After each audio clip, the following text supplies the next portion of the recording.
are you? I cannot hear you right now. Sorry? Okay, how are you? Thank you very much for giving me your time and joining me today. Thanks for the invitation. I appreciate actually. I am really interested in also your work. As you know, I ran into your blog while I was making some research, and I saw that your blog is really interesting, and also you host young researchers in your blog covering populism. So I thought that maybe it would be a very good idea to host you today, because also you have a very new book. Could I ask you to introduce yourself, and then I will ask you about your book and your works, what you focus on. Sure. Well, I'm Italian, although I haven't been living in Italy for a long time now. I studied in Bologna and in Brussels, and then I started a PhD in Switzerland. I got my PhD from the University of Zurich. And there I worked in a project about populism. We coded party manifestos of eight European countries from the 70s to look into how much populism these parties used in their party manifestos over time. And this then led me to arrive where I am now, which is the University of Lisbon, where I'm actually working at another project on populism. And this time we look more specifically at Iberian countries, Spain and Portugal. It is interesting because when I was hired in 2019 for this job, the idea was to explain why there was no populism in Portugal. And since then, since 2019, a right-wing populist party, Chega, was elected for the first time in the Portuguese parliament. And the leader of the party, André Ventura, was third in this year in the presidential elections. So even Portugal, one of the very few countries where right-wing populism did not succeed electorally so far, is no longer a negative case. So there is populism in institutions also in Portugal. Mm-hmm. First of all, I would like to know if your book, you have a book, it was published by Routledge last year. It's called Populism and Collective Memory in Western Europe. I think the title is longer, I guess. So is this book, is the refined version of your PhD study, and what do you argue mainly in this book? So what did you study? Because I took a look at the table of contents. For example, I also read a brief introduction of it.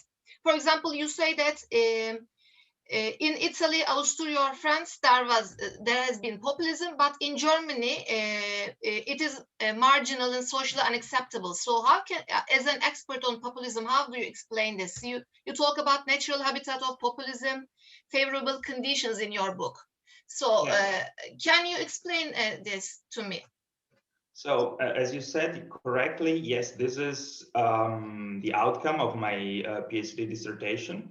That was published last year by Routledge. And the idea behind this work is quite simple, but at the same time, I think that it allows to understand populism in a comparative perspective better than in many other works, for a very simple reason. A lot of the literature on populism, and especially on radical right parties in reality, look at supply and demand conditions for the success of populism, meaning demand, why do people vote for populist parties, and supply, what kind of parties are out there trying to get the votes of people, articulating a populist rhetoric. And my idea was that this is not enough. For example, a lot of people argue, Oh yeah, when inequality is very high, people vote for populist parties because populist parties claim to reduce inequality and to work for the people. Well, then how do we explain the fact that in Switzerland, literally one of the richest countries in the world and with a rather low inequality, radical right populist parties such as the SVP, Swiss People Party, obtain 30% of the vote share? Or again, how do we explain that in countries with no corruption or very low corruption, such as, I don't know, Denmark, for example, or Sweden, radical right populist parties actually go very well in elections? So I thought there must be something more than just, corruption, than just economy, and all the usual conditions and factors that normally are analyzed in the literature. So I thought that there is something that many authors mention, but they never go deep into that, which is the What is it? memory. It's the memory of the authoritarian past. In the case of Western Europe, the memory of the fascist past. As you mentioned, Germany, which, by the way, yes, it's 2021 and the book was written between 15 and 17. So at the time, there was no alternative for Germany, but things changed in Germany as well. But the idea was, how come Germany and Austria are two countries comparable for so many aspects in terms of the party system, institutions, economy, and so on and so forth? Why in Austria, for example, the FPÖ, Radical Right Populist Party, is super successful since a long time and even reached power, while in Germany until 2017 there was basically no successful Radical Right Populist Party? The idea behind this, which is mentioned, I didn't invent it, I just looked more deeper into it. The idea that many authors introduced is this. In Austria, there has never been a process of dealing with the Nazi past. All right, Austria, after the war, claimed to be a victim of an aggression and never confronted its authoritarian past. On the contrary, Germany went through a process called Vergangenheitsbewältigung, which literally means going through the past, dealing with the past, and they confronted their authoritarian past. They clearly condemned the Nazi past. They clearly assumed responsibility for their actions. And this created a very strong stigma. And that is the reason why, after 1945, after the war, in Germany, it was not possible for a right-wing party to be radical and populist, because this was a reminder of the Nazi past, and it was not socially acceptable. In a country like Austria, on the other hand, where the past was not confronted, and the country decided not to deal with the authoritarian past, there was no stigma of that past, or not high enough. And this allowed radical right parties immediately after 45 to be populist and to obtain very good electoral success. So I used this idea to compare 8 countries across Europe, including Italy, France, Switzerland, Sweden, the UK, and the memory of these countries. And at the same time, I looked into the success or social acceptability, actually, of populist parties. And I found that this works. I found that if a country dealt with its authoritarian past, the success of right-wing populist parties is lower, while countries that did not confront their past, that did not go through a process of Vergangenheitsbewältigung, will have more likely the success electorally and the social acceptability of right-wing populist parties. So you think that there's a strong relationship between collective memory and the rise of populist parties, and you say that unlike the other Western countries, Germany didn't face such an experience because of the Nazi past, so they condemned Nazi politics. So the basic concept that you are dealing with is the collective memory. So how did you try to how did you evaluate this collective memory? Did you make a content analysis, or did you look at the party programs? Because I also know that you are focusing on media discourses. You also have a book chapter about media and populism.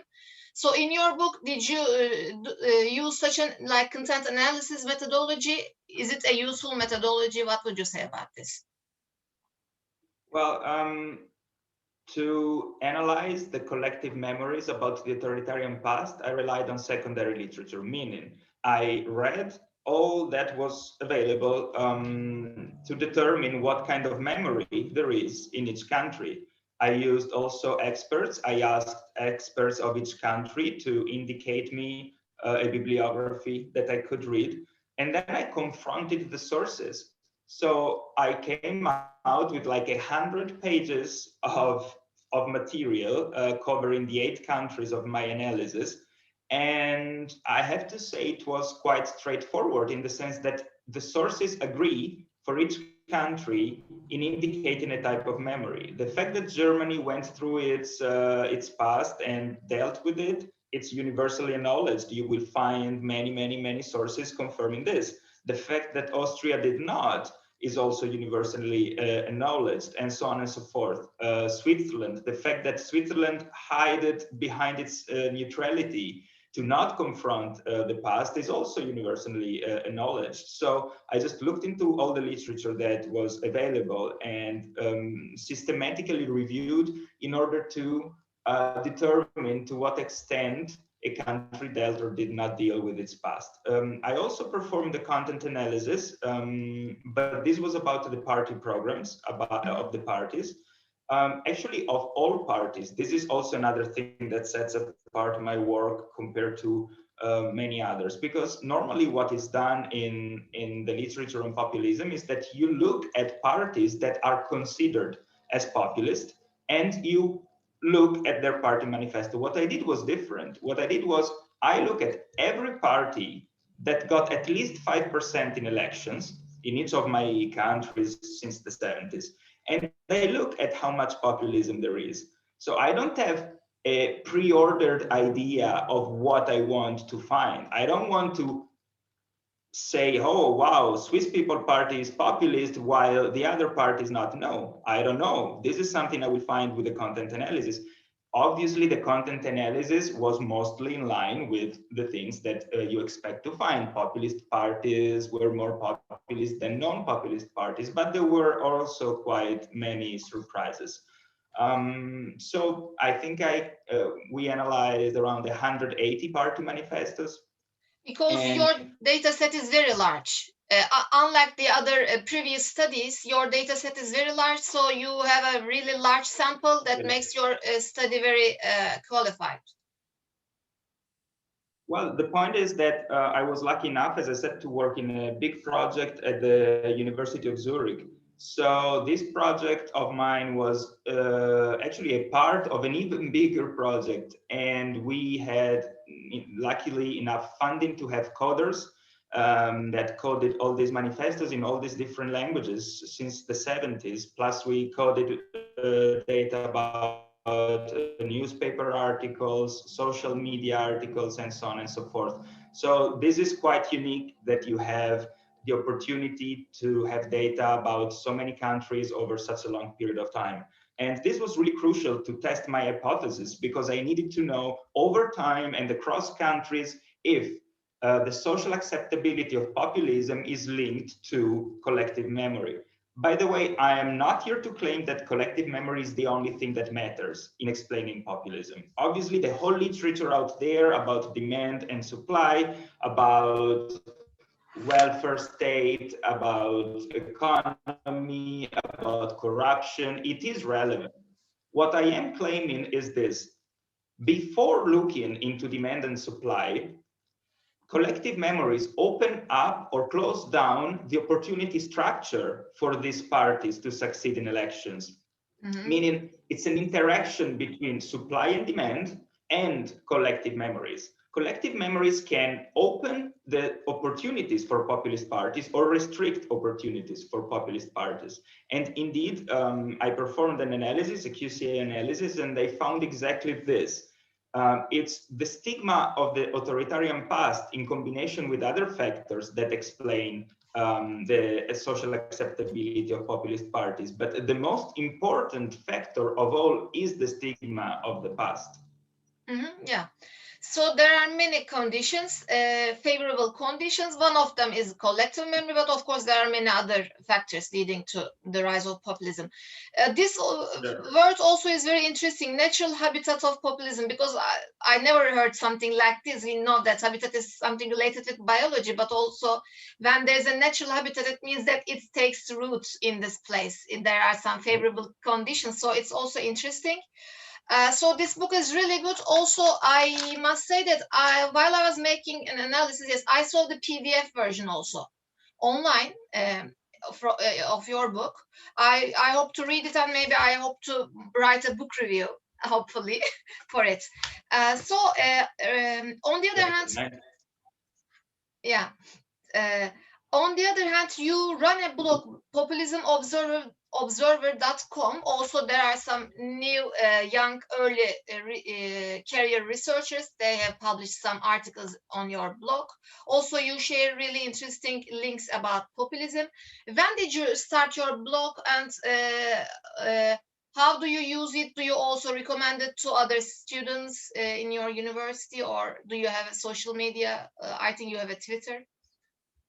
Yeah, well, I started the blog in 2015 when I was working at my dissertation, because I realized there were many things that I was reading, that I was thinking about, that would not have ended in my dissertation. I needed something where I could, expand a little bit my approach to populism, and I wanted to separate my strictly academic path.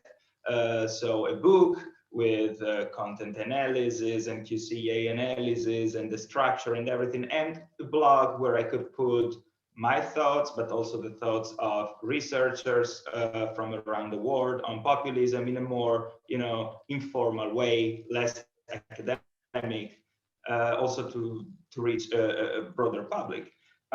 So I started writing articles.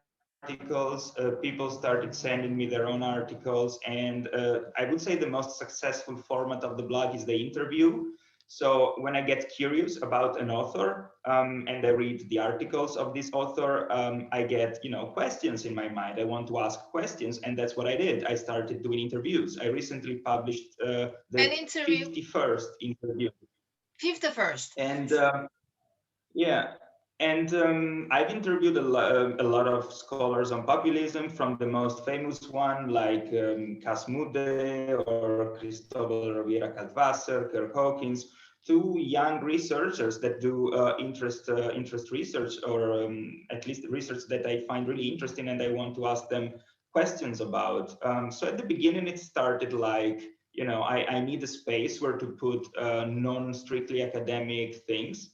And I had no idea what I was doing. I started just, because I wanted to do it. And I created a blog, populismobserver.com, and I linked it to a Twitter account. Over time, I thought I would have honestly stopped doing this after a year or two, but it's been, 6 years now. And also I have to say that this was possible because already twice, thanks to the blog, I won awards, like knowledge transfer awards that were awarded to me because I spread knowledge outside the usual channels of academia. And this made it possible for me to continue, because managing a blog is also in a way expensive. You have to pay the domain and so on and so forth, and it's a lot of work. And probably I would have stopped if this was not the case. Another thing that kept me going, honestly, is the fact that many scholars, many people told me, hey, my students, like bachelor or master students, love your blog because they're reading their ideas in a more accessible way. They can read an interview and understand more than, studying 3 hours reading papers on their own. And so we use it in our lessons, we use it in our classes, and this is important. This is also one of the things that I wanted to achieve. So for the time being, I will keep working on this, because it's a lot of fun. It's also a lot Yes, of work, but it's a lot of fun. it's also funny. Also, you use very funny pictures. It's so very interesting. On your homepage, I think the last interview that you made was with a Turkish scholar, Emre Erdoğan, and İYİ Party, Meral Akşener's Good Party. It was really interesting, and the pictures that you've chosen for the page also they attract attention. So really, it's really interesting. These pictures, yeah, it's really interesting. But this is one of the things I was mentioning before. I needed a space that is less strictly academic, where I can use, I don't know, graffiti, street art, tweets, and multimedia, in the sense that there are videos, there are pictures. I can talk about books I read, articles I read and liked, and I think this is really important also, because otherwise the academic job is such a solitary activity sometimes, where you are always alone with your books, with your articles, with your things. And this put me in connection with such a huge amount of great people, of great scholars. And I really recommend anyone doing this kind of things to try, if not a blog, just, a social media account of some sort, or a website. Or I think it's important to expand your interests and your activities beyond the strictly academic publication cycle. Yes, yes. I also have a blog, but mine is not as funny as yours, because I cannot put any graffiti or visual media elements into my blog. But sometimes I republish some of my pieces. But yes, other than the academic part, it's also funny, because sometimes if you share something on social media, it also gives you something different kind of happiness. So I feel happy when I write something or share. So we have like 10 minutes. As my last question, I would like to ask your views about Turkish political scene. Currently, unfortunately, also Turkey has been witnessing an authoritarian slide. Unfortunately, the democracy has been weakening in Turkey in both discourse level, also in institutional levels. Do you make a link between populism and the weakening of democracy in Turkey, or how would you evaluate the general perspective, the general politics of Turkey currently, for example, this year or last year? Well, I'm not an expert on Turkey, so I want to make this clear. I read the news like anyone else, and what I see in Turkey, though, I think has more to do with authoritarianism than with populism. Mm-hmm. So I think that Erdogan is using and has been using for a long time a populist rhetoric. Since the time he was in opposition and for the whole time he's been in power, he kept this populist rhetoric going on.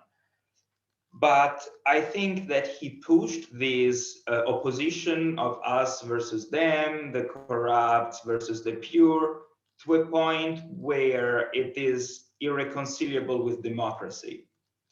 Uh, but the situation you're witnessing in Turkey, as I said, is beyond populism at this point. What is going on, the situation of Turkish democracy and the turn that it took, this is an authoritarian turn, not a populist turn. So this is what I've been thinking. And honestly, if you think again at what I was saying before on collective memories, Yes. Turkey is probably a world champion of suppressing undesirable memories. Undesired Turkey citizens. never recognized. Yeah, Turkey, I think, correct me if I'm wrong, but never recognized, for example, the Armenian genocide, Actually, I don't and call so it on and so genocide, forth. but yeah, it can be discussed. Yeah. Yes, but it should be discussed.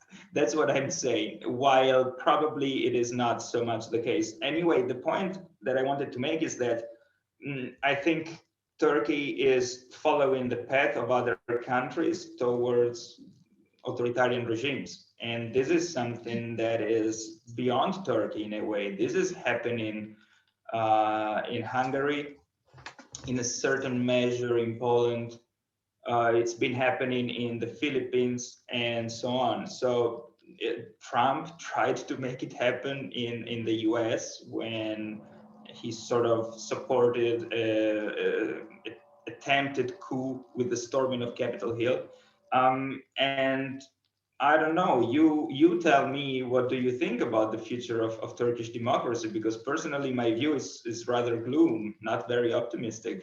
Actually, I'm also not very optimistic, but this is, I think, more than the current government, because if you take a look at the political culture of Turkey, and the political history of Turkey, Turkey has never been a fully democratic country, because, as you said, there is the problem of undesired citizens. Also, I studied this in my PhD thesis. So the non-Muslims, the Kurdish people, the Alevi people, and in the early years of the Republic, for several decades, the pious Muslim citizens, the headscarf-wearing females, for example, they were otherized and sometimes vilified by by the official ideology or the ruling elites. So I think there's a democracy problem in Turkey. It's not directly related with this current government, because there had been many military interventions. There had been, yes, othering of some particular segments of society. For example, there's a Directorate of Religious Affairs promoting Sunni Islam, but there are also Alevi people,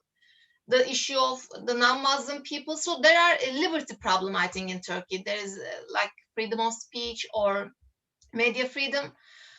I'm not very happy, of course, but as I don't know much about populism, as you said, I don't know if there is a direct link between populism and the authoritarian policies in Turkey at the moment. But there is an us versus them distinction in political discourse. Well, what I can say is to recommend I was really incredibly impressed by their work, and I found what they wrote about populism in Turkey. It's Türkiye Erçetin and Erdogan, and it's the last interview that I published. So I really found the work extremely interesting, and it opened a whole new perspective. Especially, I did not know at all about the Good Party. Emre Erdogan, you say, Professor Erdogan, right? Emre Erdogan, because there was a connection problem, so I couldn't hear you. Yeah. Yes. That's what I mean. And the Good Party, for example, is an extremely interesting case of populist party, which, by the way, has a female leader, which is rather unusual and extremely interesting. So on Turkey, as I said, I'm not an expert, but if you want to read anything on the topic, I absolutely recommend the last interview I published, which is absolutely fantastic. Their research is excellent. Yes. Thank you very much, Luca. Thanks a lot for giving me this opportunity. I am very happy that you have been my guest today. You have a new book. I will write down the video about your book. It was published last year, and you have a really interesting blog. I'm also following it. And thanks a lot for your time. I really appreciate. I hope one day we can meet face to face, maybe, because I hope to, come to Europe maybe in the future, so we can meet maybe. That would be nice. Thank you very much. Bye bye. All right. Thanks a lot. Thank you, Begum. Bye. Bye bye.